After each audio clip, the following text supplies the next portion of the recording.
રહ્યા છો Vadodara 24 hours news channel. હવે જોઈએ અગત્યના સમાચાર।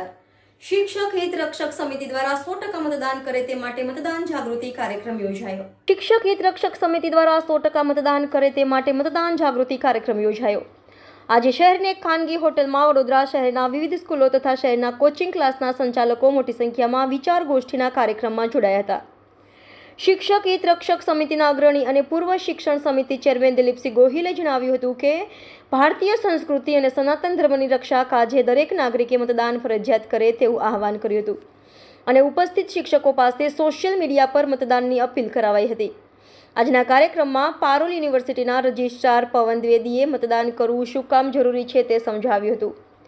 દરમિયાનમાં વડોદરા લોકસભાના ભાજપાના ઉમેદવાર ડોક્ટર હેમાંગ જોશીએ નરેન્દ્રભાઈ મોદીના વિકસિત વિઝન મોડલની વાત કરી હતી અને ભારતીય સંસ્કૃતિ અને સનાતન ધર્મની રક્ષા માટે નરેન્દ્રભાઈ મોદી ત્રીજી વાર પ્રધાનમંત્રી બનાવવા માટે બધા મિત્રો મતદાન કરે તેવી અપીલ કરી હતી।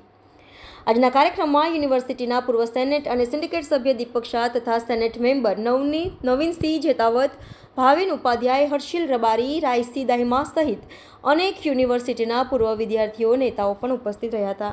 આજે વડોદરા ખાતે શિક્ષક હિત રક્ષક સમિતિ એક એવી સંસ્થા છે જે શિક્ષકોના હિત માટે સદાય કાર્ય કરતી હોય છે। એમના દ્વારા આજે મતદાન જાગૃતિનો એક કાર્યક્રમ રાખવામાં આવ્યો, જેની અંદર શિક્ષકો સાથે આદરણીય મોદી સાહેબના વિકસિત ભારતના સંકલ્પને લઈને એમની સાથે ગોષ્ઠી કરી અને વડોદરાને લગતા ઘણા પ્રશ્નો વિશે પણ ચર્ચા કરી અને ખૂબ જ સૌહાર્દપૂર્ણ વાતાવરણમાં મતદાન જાગૃતિ વિશે ચર્ચા કરી।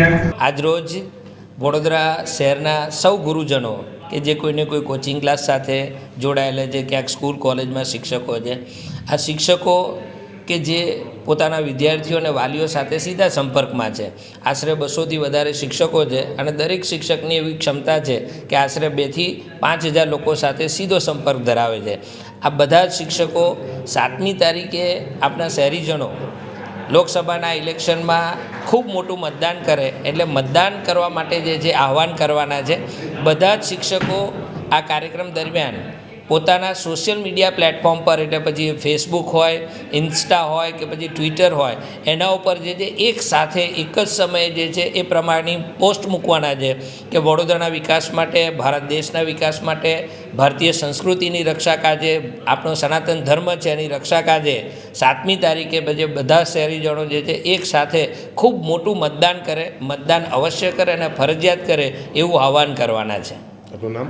દિલીપસિંહ ગોહિલ, पूर्व शिक्षण समिति चेयरमैन, शिक्षक हित रक्षक समिति नो सभ्य। प्लेसमेंट्स प्लेसमेंट्स प्लेसमेंट्स, आपको भी प्लेसमेंट्स चाहिए? चलिए दिलाता हूं।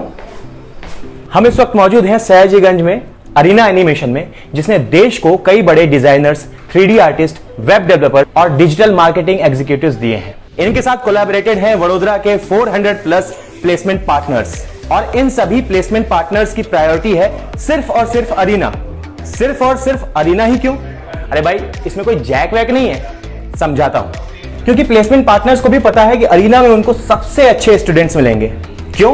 क्योंकि यहां पर personality development, communication skills, resume writing और इसके साथ साथ मॉक टेस्ट भी कराए जाते हैं, ताकि जो रिक्रूटर है उसको डिजायर्ड कैंडिडेट और प्रिपेयर्ड कैंडिडेट पहले से ही मिल जाए। अरीना ने देश के कई शहरों में बड़ी स्ट्रेंथ में प्लेसमेंट्स भी कराए हैं। Cities like Mumbai, Delhi, Calcutta, Bangalore, Hyderabad. Placements के मामले में इन सिटीज में इनका दबदबा है। देश के बड़े बड़े स्टूडियोज, गेमिंग प्लेटफॉर्म्स और कंपनीज के साथ इनका कोलैबोरेशन है और ये जर्नी 1-2 साल की नहीं, पूरे 27 साल की है। 27 साल का अरीना का भरोसा। तो देर किस बात की और टेंशन में क्यों जीना है? अरे आपके अपने शहर वडोदरा में एरीना है।